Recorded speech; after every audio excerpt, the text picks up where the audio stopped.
السلام عليكم ورحمة الله وبركاته. النهاردة يا جماعة الفيديو اللي انتوا سألتونا عليه كتير ومستنيينه ومنتظرينه، فيديو لقسم اللحاف. الحمد لله في مول الشناوي عندنا موجود قسم كامل للحاف والبطانية، يعني قسم كامل هنا في مول الشناوي في المحلة لحاف وبطانية. هنتفرج على التشكيل اللي موجود، وفي آخر الفيديو استنوا فيه عرض مفاجأة على اللحافة.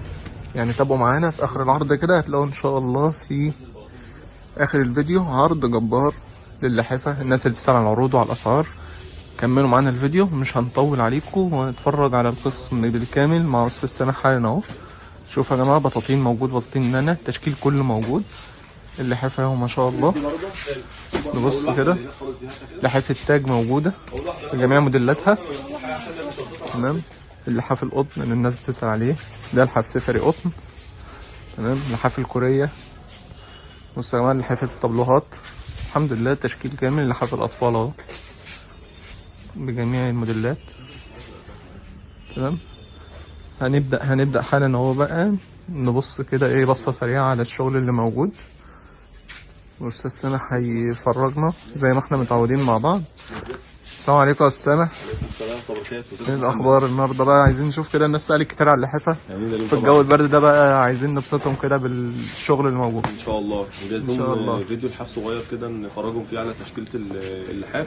يعني طبعا مش هنقدر نحصرها كلها، بس هنقول لهم كام منتج لحاف كده كويس. تمام. ونعمل لهم عرض على اللحاف برضو حلو، دبل فيس قطيفه، بيتفرد على الوشين، وهيبقى سعره كويس ان شاء الله. يا جماعه احنا مع بعض كده في اخر الفيديو زي ما قلت لكم، عايز اوريك بس هتتابعوا معانا العرض ده. كام بطانيه كده تمام. يعني بالصدفه احنا احنا عايزين نصور اللحاف، بس هي طالما انت جينا هنا. هات يا رشاد كده. هو هنا اصلا قسم ما شاء الله البطانيه اهو، يعني كل موجود.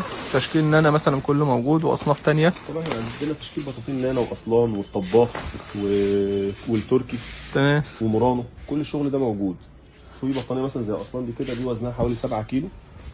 بس يا جماعه دي بطانيه اصلا عامله ازاي؟ بطانيه خامه كويسه قوي وتقيله. دي وزنها كام؟ حفر من ناحيتين، وزنها حوالي 6 كيلو ونص او 7 كيلو. 7 كيلو، ده اللي ممكن يتقال عليها بره 8 كيلو. يعني هي بس احنا بتتقال اقل، يعني ازيد كيلو. على سنه ساعات بتروح مثلا من 6 ل 7 بالظبط. دي في منها طبعا الوان، في منها كل الالوان يا محمد. سيبها مش لازم نطبق. هتفرق دي برضه. البطانيه دي ممتازه يا محمد، احنا عرضناها قبل كده. دي يعني ما شاء الله شغاله للتجار كميات كبيره قوي، فمش هنحرم منها زبون العروسه او اللي بياخد لبيته. تمام. البطانيه دي في منتهى الرقه والجمال. بصوا يا جماعه، والوزن والخامه بالفكه. شفت يا باشا، دي وش رسومات، والوش التاني بتاعها حفر. يعني بص الوش اللي شفناه ده بقى ايه، كان رسمه وده حفره ما شاء الله. دي بطانيه زي مورانو بالظبط. لان مورانو كانت في وقت كده ما كانتش متوفره بصراحه. دي يعني غنت عنها جامد يعني. يبقى اللي هي نفس الرسمه ونفس الاشكال ونفس الخامه تقريبا نفس يبقى دي بطانيه طبقتين نفس خامه المورانو. اقل من مورانو. تمام. هي الطبقتين البطانيه دي اسعارها بالفك، في منها وزنين. تمام. 600 و700. تمام. طيب نكمل مع بعض برضه. الوانها بقى زي ما انت شايف كده، بص الوانها كلها رايقه وهاديه خالص. التشكيله بتاعتها الفيروزي والرصاصي. شايف بقى لا باينين، باين الفرق باين. تمام كده باين اهي. كده تبان اهي. ودي رصاصه يا محمد.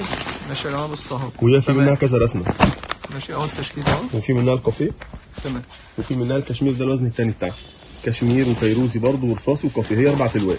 تمام. يبقى البطانيه دي وزنين واسعارها حرق، يعني هيبقى برضه عليها ان شاء الله عرض بعد كده. واحده برضه يا محمد اوريها لك.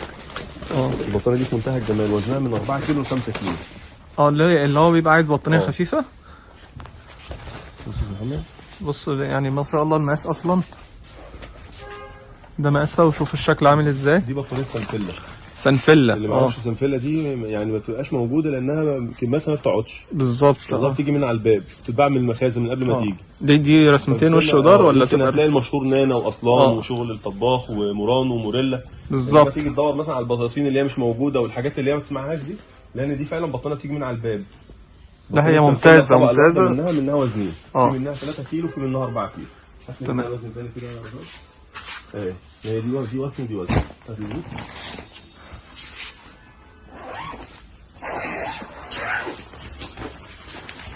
ده بقى ده وزن تاني ولا نفس تاني؟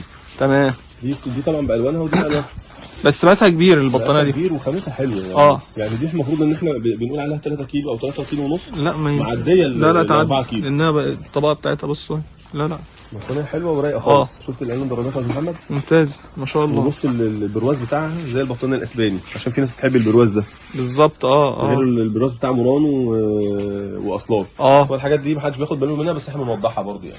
تمام. والماركه بتاعتها سنفيلا زي ما انا بقول لحضرتك يا استاذ محمد. تمام موجوده اهي. تمام كده يا باشا. بطانيه سنفيلا وزن من 3 كيلو ل 4 كيلو، واللي تحتها دي من 4 كيلو ل 5 كيلو. تمام. دي كانت شغاله معانا ما شاء الله كميات، اللي هي الناس اللي بتاخدها هي جمعيات وبتطلعها بالظبط. يبقى اللي عايز حاجه يا جماعه اللي هو كويس بالفكه. تمام. واللي كان بياخد منها الوزن الثقيل كان بياخد يا اما النانا اللي هي الوزن 5 كيلو، او بصراحه دي بقى اشتغلت معانا ومشت معانا حلوه قوي، لان كان سعرها فعلا مكسر الدنيا. ما هو دي لان دي اصلا هي بديله المورانو. احنا حطيناها في العرض بتاع ال 16800. مظبوط. ولا كان كان في منها وكان في منها من نانا، يعني كان اللي حسب اللي هي ايوه دي بالظبط كده. على حسب اللي بيطلب يعني. هاتها كده افتحها. دي بقى النانا برضه دي موجوده في عرض اللي هي 16800. بس عشان من تقول لها بتقطع الشنطه. افتح. البطانيه دي ما شاء الله عليها، هتفردوها برضه هنشوفها دلوقتي. البطانيه دي دبل فيس، وش ورد زي ما انت شايف كده، وش ساده بتاعها ساده. ده الوش اللي هو مش حارمين الناس من حاجه، اللي عايز حاجه مشجره موجود، واللي عايز ساده موجود. ما شاء الله. منتهى الرقه والجمال. من طبقه تقيله جدا. الوانها طبعا بقى رصاصي والكافيه. تمام. والنبيتي ده هي والفيروزي.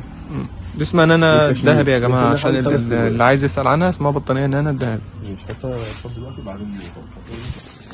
بس بفضل الله اللي محتاج نوع معين التجار او كده، اللي محتاج حاجه بفضل الله التشكيل كله موجود، كل الاوزان موجوده. بطانيه الحاف قسم كامل موجود هنا في مول الشناوي في المحله للبطانيه واللحاف، قسم كامل، مكان كامل يعني. دي برضو نانا صح؟ دي بطانيه نانا. رسمه اللي هي المربعات دي جميل. في منها بقى مربعات، وفي منها حجري، وفي منها ورد. يبقى 3 اشكال. 3 اشكال في بطانيه نانا. دي المربعات اللي احنا فردينها دي. تمام كده يا محمد. تمام جميل. برضو دي بطانيه وزنها من حوالي من 5 كيلو ل 6 كيلو. تمام. احنا هنا بنقول الوزن يا جماعه بالظبط، يعني عشان يعني انت قاعد في البيت كده بتسمع الاوزان احنا بنقولها، دي بطانيه توزنها بالوزن ده مستلم بالظبط. اقل جرام مش 100 جرام عم احنا بنقوله، حقك ترجع بالظبط. طيب هنشوف ايه تاني؟ عايز اتفرج على الدفايه دي برضه يا محمد. الدفايه دي بقى عندنا طبعا دفايات نانا، وعندنا دفايات اصلان.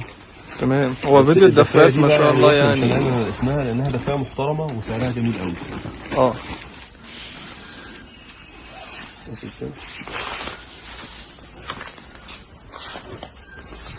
بص يا باشا، ده عرض من عروضنا. الدفايه دي سعرها اقل من 200 جنيه في شنطه. طب اسمع بقى تاني يا جماعه، الشنطه الدفايه دي اقل من 200 جنيه. بصوا عامله ازاي، بطانيه اهو مش دفايه، الشريط بتاعها كل حاجه. نانا ودفايات اصلان يا استاذ محمد النهارده وصل سعرها 255 جنيه بالظبط. دي نفس الوزن بتاعها، نفس الوزن ونفس ورد زي البطاطين والمقاس زي ما انت شايف كده. ما هي اصلا يعني ما شاء الله ما تعتبرش دفايه.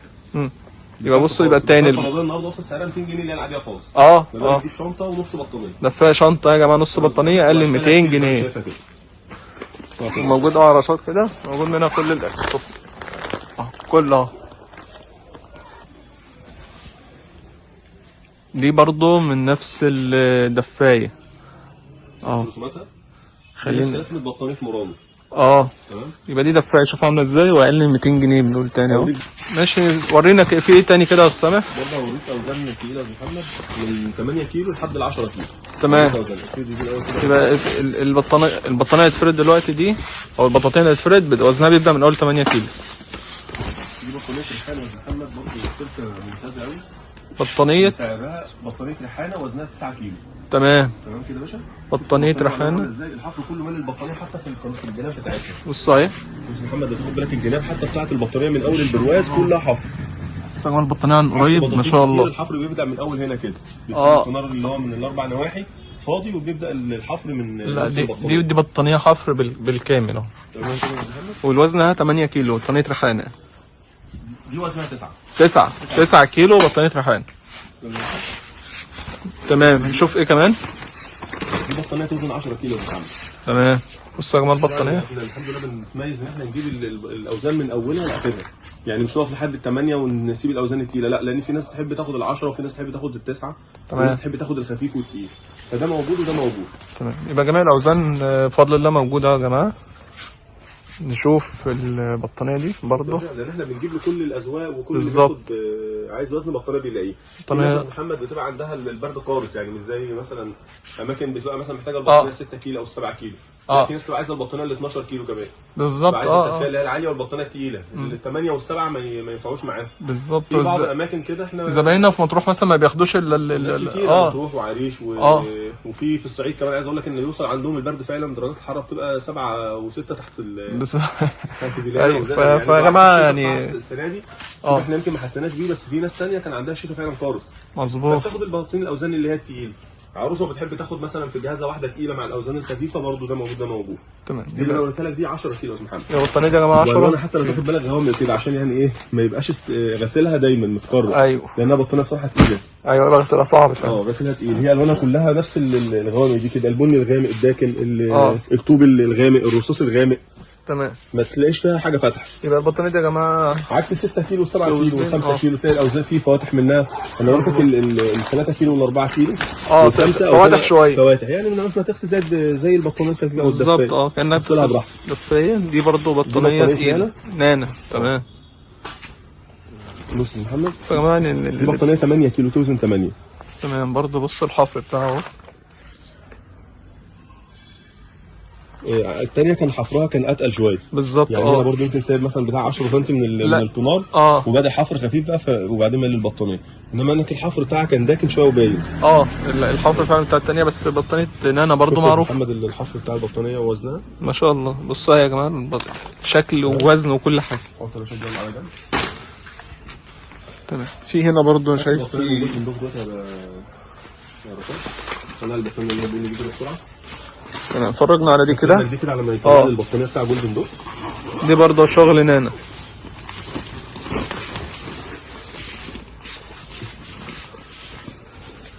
شوف يا محمد. بص يا جماعه برضه ما شاء الله. دي بتوزن 7 كيلو.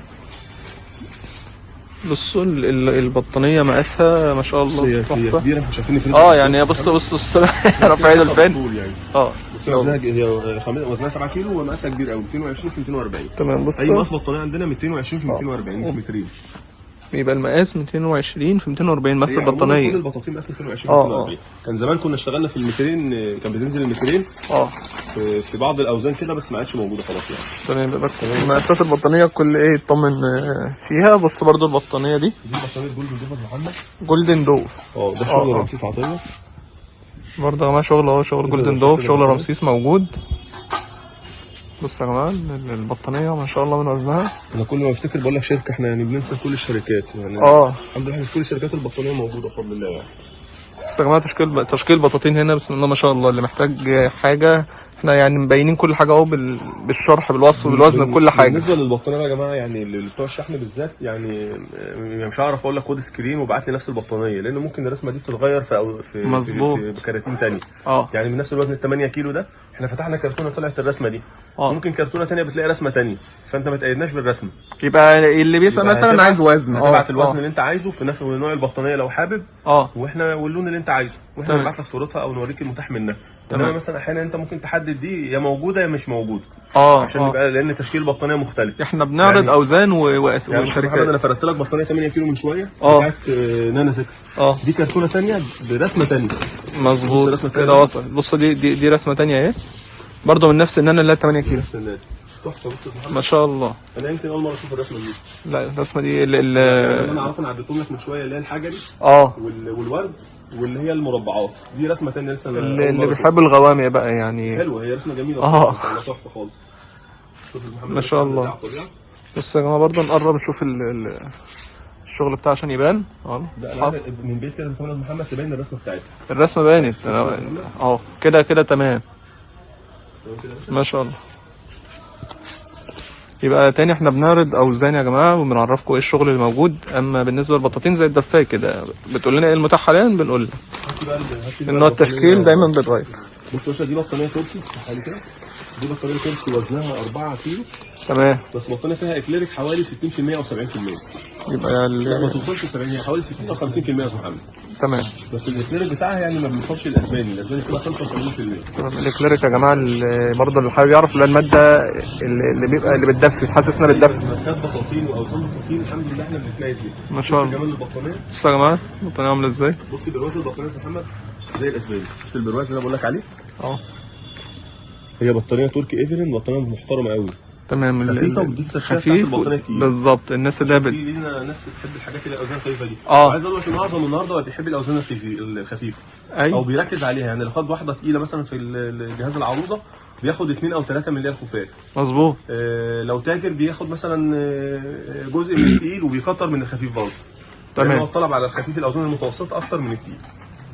طيب نكمل. دي برضه تركي نفس النوعيه دي يا باشا، بس دي الاتقل. بس دي الاتقل منها، دي توزن 7 كيلو. تمام. يبقى دي بطانيه تركي 7 كيلو. الاثنين طبقه واحده. يعني طبقه واحده 5 كيلو وطبقه واحده 7 كيلو. تمام. برضه يا جماعه البطاطين دي في التركي مالهاش علاقه بالوزن عشان يبقى كلامنا واضح. اكليريك بتاعت التركي دي اكليريك. يعني فيها الاكليريك ده بيديك تدفئه بتاع بطانيه تقيله.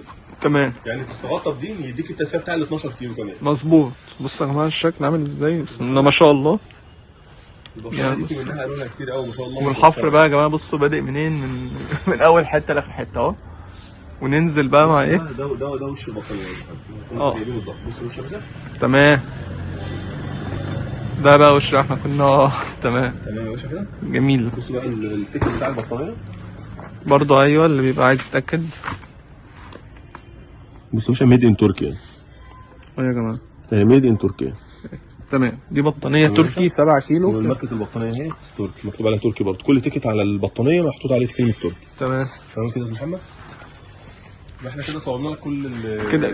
هو برضه جزء من البطاطين بس يعني ايه ادينا لك كده فكره عنها، عن البطانيه من اول ال 3 كيلو والاربعه والخمسه والسبعه والثمانيه والتسعه لحد ال 10 كيلو. تمام. ان شاء الله المره الجايه هنمسك لك بقى صنف لكل مصنع من البطانيه دول ونوريك موديلاته واشكاله ان شاء الله. يبقى يعني نانا بموديلاتها، اصلان بموديلاتها، مرانو بموديلاتها، شغل الطباخ، شغل سيزر ورومانس بموديلاتهم، رمسيس عطيه بموديلاته. تمام. التركي بموديلاته، الاسباني بموديلاته. يبقى انا كده بس حبيت ان انا ادي الناس فكره عن تشكيله البطاطين، ان كل الاوزان ان شاء الله موجوده وكل المصانع باذن الله موجوده. تمام. يبقى احنا بس يا جماعه كنا بناخد فكره سريعه عن اللي موجود. التشكيل بقى حاجه هنبقى نتفرج عليها ان شاء الله. بالظبط كده يا استاذ محمد. تمام. ماشي يا استاذ. احنا كده يعني شفنا البطاطين، هو ده اصلا قسم الحفا، فبالمره كان في يعني نديك فكره عن البطانيه لان في ناس كتير كانت بتسالنا على البطاطين عشان برضه شهور الشتاء، بس يمكن احنا مضغوطين علشان خاطر زحمه الشتاء فعلا وان الوقت بقى خلاص يعني. تمام. وبرضه استنونا برضه في فيديو اللحاف هيعجبكم قوي. شكرا يا استاذ سامح. تحت امرك يا استاذ محمد.